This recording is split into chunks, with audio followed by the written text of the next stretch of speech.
Hey, everybody.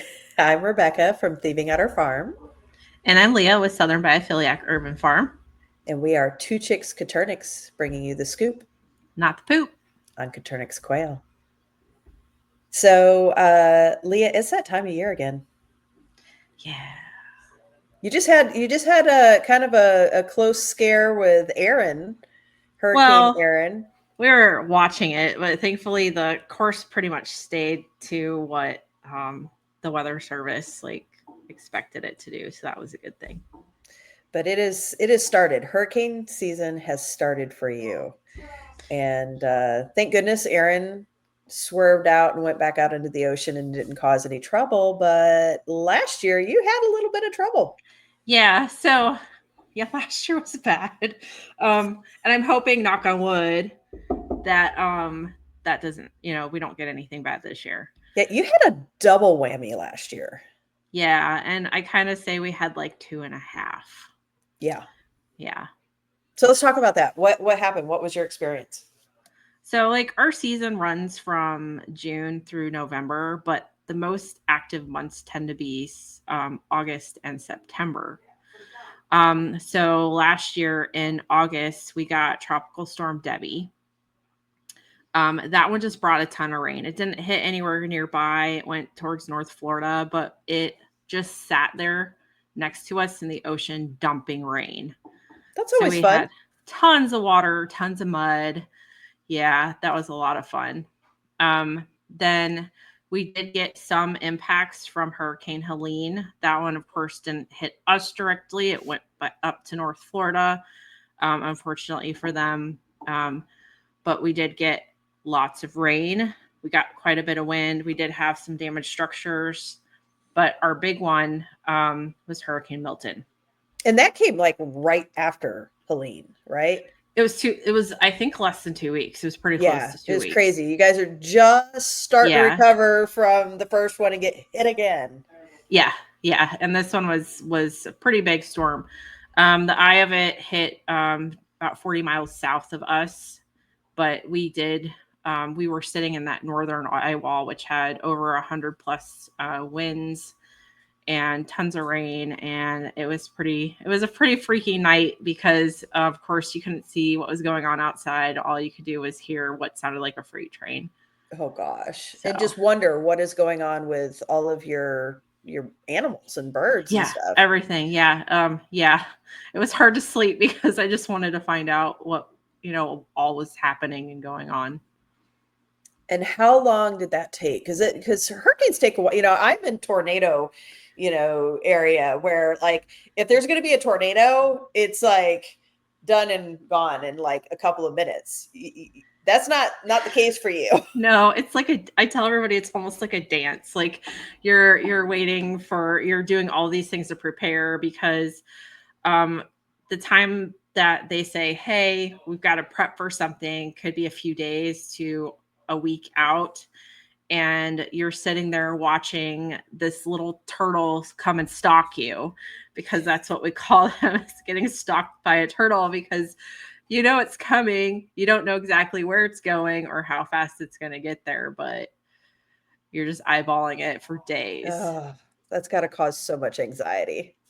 It does, but we have time to prepare, which That's is the true. good part. Yeah.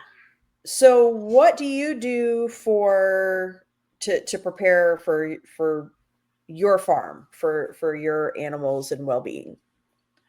So, big things that we do is we make sure we have at least no less than a week's worth of food.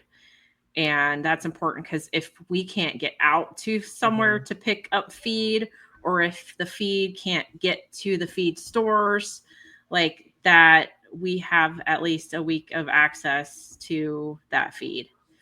Yeah, And that's that, yeah, it's up in a dry location too, I was just because gonna say, that's the it'll other thing go is you have to make sure it moldy stays dry. fast. Yeah, Yeah. Especially because these things happen during a hot, wet times of the year. So that right. feed can go bad really fast. Gosh, yeah, it would be awful to stock up on feed and think that you're A-okay and then go out and find it's all wet and can't be used. Yeah, exactly. Oh And no. then like make sure you have cash to purchase feed and things after the storm, because if like the electric's out, Oh hard yeah. machines and things might not be working, so it's good to have cash on hand. That's a good point. That's a really good point. Um, Before the show, we were talking about, some of your prep work and stuff, and you talked about like knowing your flood zones. Yeah, that's really important. That's going to let you know too if you might need to evacuate. And that's going to help you be able to plan for future if a storm does come along. If you live in an evacuation zone and they say, hey, it's a good idea to evacuate, I usually tell people to heed those warnings. I've seen people not heed those warnings and end up in some, really bad circumstances. Wow. And then, I guess if you are in those zones or you think that you're going to get hit by a pretty tremendous storm, you probably want to have some sort of evacuation plan in place, right? What does that look like for you? I'm getting tongue tied already. Definitely. So we are not in an evacuation zone, Okay. which is a good thing. So we will always stay put. But for those that are in evacuation zones, they need to have a plan on where they're going to go. Mm, So whether it's a friend's house, a hotel, or if they're leaving the state, if they're just going across the state, if they're going north or south, just to have a plan in place so that when that evacuation gets called, you know where you're going and you're not scrambling to find somewhere to go. got it. And I imagine so, since we're talking about Coturnix, that you would want to take your quail with you, Yeah, if you're and have evacuating, that a yeah. plan for that, right? Yeah, which I mean, like on our scale, we can't do that. And thankfully we are in a non-evac area, but for someone with, a smaller group of birds, if make sure you have pet carriers or pop-up tents or something that can house them if you do need to pick up and leave. Okay. So for you, you're not going to evacuate. So what is your plan? What do you start with going, okay, this thing looks like it's heading our way. What do you do? So we make sure enough feed. We start filling containers with water, cleaning containers and filling containers with water. One of the issues we had last year is because there was no electric. The well wasn't able to pump. So until we could get propane to get the pump running, we had to hand walk water a very long way Oh in gosh. buckets. Yeah. So anything that you could fill with water beforehand and have it easily accessible is really a good thing to do. Um, we use tarps too for, I mean, our barn is enclosed. So it's enclosed on four sides. It's very strong, withstood the storm very well. All we lost was insulation, but we do have it partially open to air. So we do tarp one side that gets the majority of rain that could be pushed in so that the birds stay dry. Got it. We leave one side open because they need the airflow no Oh matter yeah, they what. definitely Like you need can't, ventilation. yeah, you can't box them in because you'll hot box them out. Yeah. It's unfortunate that your hurricanes also come during a time when it's still really warm. Well, it's Florida, Yeah. so it's always really warm. Yeah. What about cleaning? So we always clean at least 24 hours before. This is like my biggest thing I will tell anybody to do is to clean everything, wash everything, because these storms are dirty. They make a mess and then you're hot and it's humid afterwards. And when it's hot and humid, it makes things really stinky. So Mhm. if you leave anything stinky beforehand, it's going to be even worse afterwards. Oh, all I can think of is just poop soup everywhere. Yeah. We don't want any of that. It's bad enough to have it happen, but like on extra layers of it, no thank you. What about for those people who maybe don't have a building like you have? If they keep their, quail in like cages or an aviary, are there things that they can do to help protect them? So there's a few things you can do. You can do the tarps, but again, like you don't want to tarp them completely in. If someone has the option to bring their birds inside, I would bring them inside. Like get Good them idea. under cover, whether you throw them in a bathroom, in the garage, just get them under cover where they'll be protected. Yeah. For the actual structures, like strapping those structures down, weighing those structures down, um, just to keep them so they don't blow away. Hmm.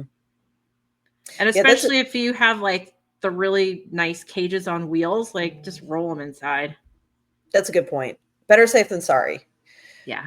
And I do remember some people that went through some of the hurricanes that you mentioned, where their cages actually got blown apart and their birds were all over the place. Yeah, I've seen that happen to people too. So bringing them inside is probably a really good idea. Right. And we actually, so some of our outdoor pens where some of the chickens are housed actually broke apart during the storm. So we had moved them into the barn for during the storm. And thankfully, since we did that, we didn't lose anybody. Oh, I remember that. You had like a big old flock party on your barn Yes. floor. Yep. It was the farm party, which I'll have to share a clip with everybody because It it's was like pretty a poultry hilarious. rave going on. Right.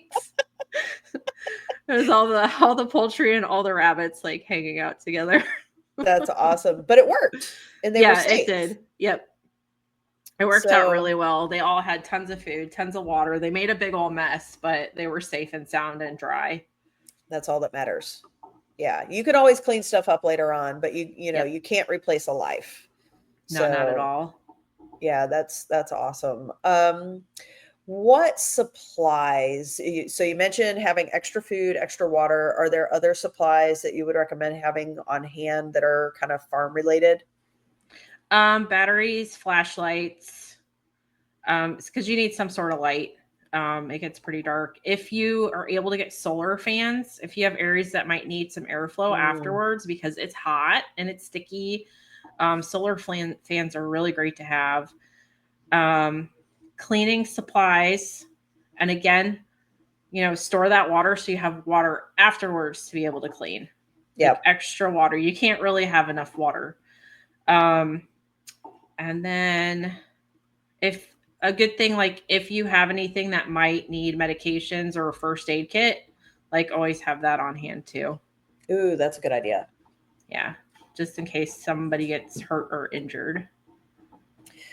Um, okay, so you brought up before when we were talking kind of a little saying, run from the water, hide from the wind. You want to talk Yes. more about that? So yeah, and this comes really with people like in their evacuation zones, or if you've had flooding before. Hiding from the wind is the easier part. It's easy to block wind out by either tarping things, getting behind walls, bringing things under cover. But running from water is, pertains mostly to flooding and surge. So if you're in an area that's an evacuation zone or a flood zone and you're prone to that flooding, you need to make sure that everything is up off the ground if it's potential for you to get flooded because, your birds could drown if they're trapped and in water. That's a really good point. Um, what about are there any good tips on securing structures? I know that we mentioned, kind of securing them. Do you have any good tips on how to do that? My biggest go-tos are bungee cords and ratchet straps. Okay. Yeah, we use those a lot in everything. Actually, we bungee and ratchet strap down like our beehives because those you can't bring inside during a storm. Oh, You come yeah, on. you Just sense you of leave them out, adventure. so they get ratchet strapped. We've got uh, I forget what they're called, the little U-shaped metal pieces that bolt into the ground, and then I do the ratchet straps connected to those, so they are literally like ratchet strapped to the ground. Oh, that's cool. Okay. Yeah. So Very if they cool. get wind, hopefully they don't knock them over. A lot of people lost a lot of beehives last year um, because they didn't secure them and they got flooded out. Gosh, that's not something I would have even thought about. Hmm. Um, So, okay, you've made it through the storm and you go out and you check on your birds and you see everybody's okay. What are the results of the stress of the hurricane on your birds? So it can vary. It's really going to depend on your circumstances, like how bad it was to your area. For us, because we were out of electric for almost a week, so we didn't have our light timers on. So they got kicked back onto the shorter daylight hours. Mm, Plus the storm stress, all that noise and the wind and everything knocked them into like a stress molt. yeah, So a lot of the birds stopped playing for almost 2 weeks. that's always fun when you're trying to get egg orders Yeah, out. right. That's right, smack dab in the middle of the peak of fall. So So, yeah, so you got a molt, they stopped laying. Did you lose any birds? we lost a lot of babies that were on heat.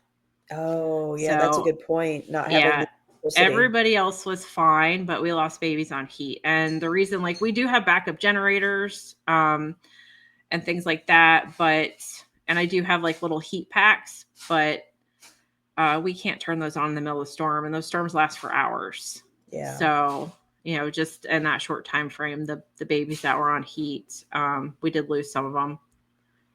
Yeah, that's too bad. And you actually have kind of changed your hatching schedule because of that, right? Yeah, so like this time of year, I tend to like I'm on every day watching like what's going on out in the ocean and if anything's coming up, but really kind of back down on how many eggs I'm putting in the incubators. Wow. Sounds like a whole lot of planning Yeah, and, thinking ahead of time, being proactive versus reactive. right, right. It makes a huge difference if you just take steps, just in case if it's going to happen, because it will happen at some point. It's just, an if and a when. Yeah. I guess it's less stressful to have the stress of planning ahead than to, be battling all kinds of things if you didn't. Yeah, yeah, definitely. Because always like the day before, like even last year, like once everything was done before the storm actually came, there's like this moment of relief that you've done everything that you can, and then you just have to see what's on the other side. Just ride it out. Yep. Your work's done. It's Yep. let's just see. Wait and see.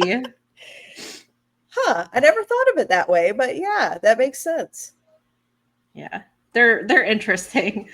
That's for sure. Okay, well, do you have any other helpful tips or advice before we close up?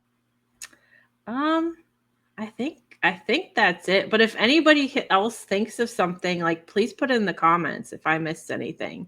Absolutely. We love hearing from our followers. So, we haven't done a coupon code in a little bit. Nope. So I'm going to pop one up here, and you guys can probably guess what it is. Yep. Okay. So, for those of you listening, you can use the code Hurricane on our websites for 10% off for this next week. And let's do a special thanks to Josh Kaler, who provided our theme music. You can find Josh at joshkaler.com. And Ariel Parker provided some of our graphics and our logo design. You can find Ariel at Savage Daughter Farm. And make sure to like and subscribe. You guys have a great night. Bye.